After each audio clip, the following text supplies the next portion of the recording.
అందరికీ నమస్కారం. ఈరోజు పులివెందుల్లో నామినేషన్స్ జరిగినాయి. నామినేషన్స్ తర్వాత స్పీచెస్ జరిగినాయి.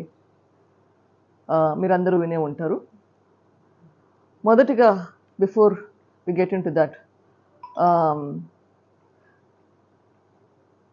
మన చీఫ్ మినిస్టర్ జగన్మోహన్ రెడ్డి గారికి మన దెబ్బ తగిలింది. I'm sorry about it.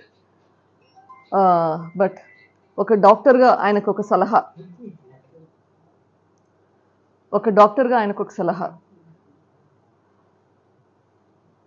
అట్లా దెబ్బలు ఏమైనా తగిలితే అమ్మా దయచేసి బ్యాండేడ్ పెట్టుకోకండి.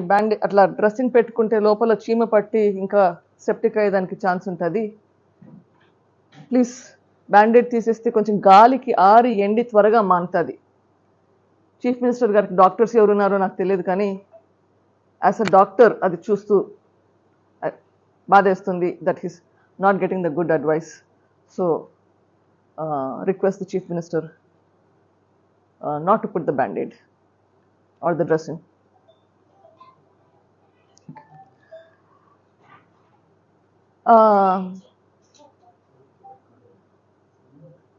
Ringers off చేసుకోండమ్మా.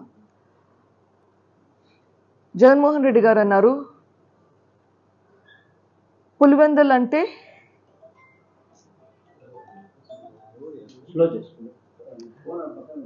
అంటే నమ్మకం, పులివెందులు అంటే ధైర్యం, పులివెందులు అంటే భవిష్యత్ అభివృద్ధి. నమ్మకం, ధైర్యం, అభివృద్ధి. I totally agree with him. నేను ఒప్పుకుంటాను. అట్లా పులివెందులు అంటే ఇటువంటి పరిస్థితికి రావడానికి కారణం ఎవరు? పులివెందుల ఇంతకుముందు కాంగ్రెస్కు, ఇప్పుడు వైఎస్ఆర్సీపీకి కంచుకోటగా ఉండింది. పులివెందుల కంచుకోటగా ఉండి తద్వారా కడప కంచుకోటగా తయారైంది. దీనికి కారణం ఎవరు? 1978 నుంచి వైఎస్ రాజశేఖర రెడ్డి గారు, వైఎస్ వివేకానంద రెడ్డి గారు పడిన శ్రమ, కష్టం దీంట్లో ఉందా లేదా? వైఎస్ రాజశేఖర రెడ్డి గారు, వైఎస్ వివేకానంద రెడ్డి గారు వాళ్ళిద్దరూ కలిసి ఒక జతగా పనిచేశారు.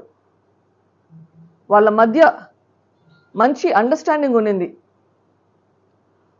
రాజశేఖర రెడ్డి గారు స్టేట్ లెవెల్లోనూ, వివేకానంద రెడ్డి గారు పులివెందుల, కడప చూసుకోవడంలోనూ వాళ్ళకి క్లారిటీ ఉండింది.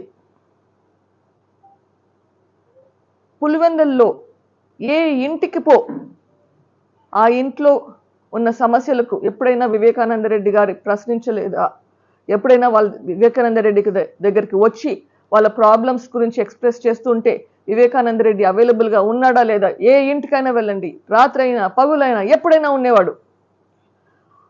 అట్లా కొన్ని దశాబ్దాలుగా కష్టపడి పనిచేస్తే ఇక్కడ ప్రాంత ప్రజలకి వాళ్ళ అవసరాలు ఏమో అర్థం చేసుకొని గ్రహించి అవి సాల్వ్ చేయడానికి, ప్రాంత ప్రజలకు పర్సనల్ ప్రాబ్లమ్స్, ఈ ప్రాంతానికి ఏమేమి అవసరమో అవి అన్ని సాల్వ్ చేయడానికి కృషి చేస్తే ఈ శ్రమతోటి పులివెందులకి ఒక కంచుకోటగా తయారైంది. దానివల్ల వాళ్ళకి పులివెందులు అంటే ధైర్యం, పులివెందులు అంటే అభివృద్ధి అని చెప్పగలిగిన స్థితికి వచ్చింది.